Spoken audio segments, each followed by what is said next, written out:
Bear here. Today we're going to go over some web components here. See, I have a post here that it won't, my YouTube ID is wrong, so it's not going to publish it right now, but we'll fix that later. So basically just going to go into what web components are, what they do. So they're basically just custom elements that you can just use to kind of just like, it's like a pre-cookie cutter thing where you just like plug it into your code and it'll do a certain thing. So these are really growing in popularity, as you can see on this graph here. Kind of, going to the moon, as the kids say these days, and just popularity. And it's still not even, I mean, it's only 10% of pages on Chrome. So I'd imagine eventually, like it's an upward trend here. So I think that's going to continue to go up. But we can see some of the biggest companies around are using these web components because it's a lot easier on the developers because this is open source, so you can just go find something that you're looking for and then plug it into your code. And you don't have to like code it. You can just pull it over. You can see that if we go like here on YouTube, so you can see they have all the web components always have like the hyphens in them. So like there's these ones here, which like, and then you can be like, okay, well, what's this web component? And then you can go to like this website here and you can Google it, and it'll tell you this is what it does, and it allows users to define their own icon sets that contain SVG icons. And it tells you how to install that, what this looks like in the HTML file, in the Polymer 3 element, if you're using that. Anywhere you can put a custom element, like the shadow root, shadow DOM. And if you also, one thing nice about the open source is that you can change things, and then you can possibly make changes to open source code. So if you want to do, if you thought you could do something better, you could, put it here, and then you could send it to the people that made it. And they could decide, what they want to do with that or whatever. Another example that I found was on EA Sports, and they have these EA containers where like you can see it has the game boxes here, like all the pictures on the games below.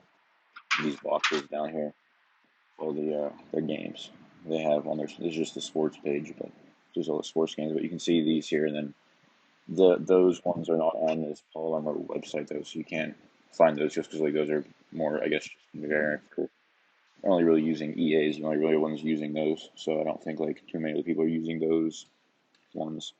But it has the game box, which basically just tells you what it is. It has the picture and the Yank Star Wars Squadrons. I didn't really like the game, but if you're into first person flying games, you'll like that one.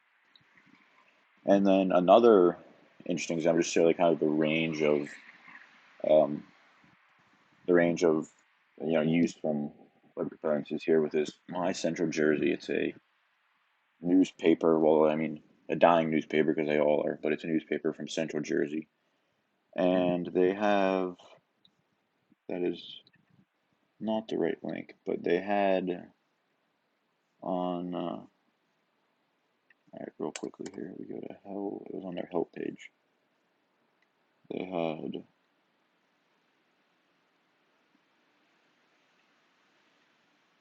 I was on here earlier and they had, I know, we'll go on to my screenshot. I took a screenshot of it. So hope we get the right one here. Yeah, so here we can see that they have these, they have the user data and the Ion Ajax web components just on their page. It's just a tiny little, I don't know if it's tiny, I don't really know what it is, how big it is, but it's just, from New Jersey, they just have that. So you can have these things, this is a web component here, and then I didn't know what that one was either, so I did some research, and it does this.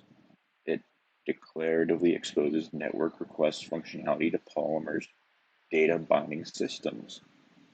I don't really know what that means, but again, if you want to, you can look at the code. If there's something you think that if there is a change you'd like to make, you can do that, and you can push it out to their contributors. So I think you can really see like why web components, I think, are gonna like just continue to grow in popularity here because it's a lot easier, a lot more like collaborative, where you can just go on here, you can just search custom elements that you want something to do, and then you can just pull that into your code, and then it's consistent throughout the rest of your code, so you don't have to like recreate, recode it every single time. You can just use that like YouTube just has to use this HTML tag, but they don't have to like, go back in and type all this out. They just put it in, and then it's good to go. And then you get all these videos here.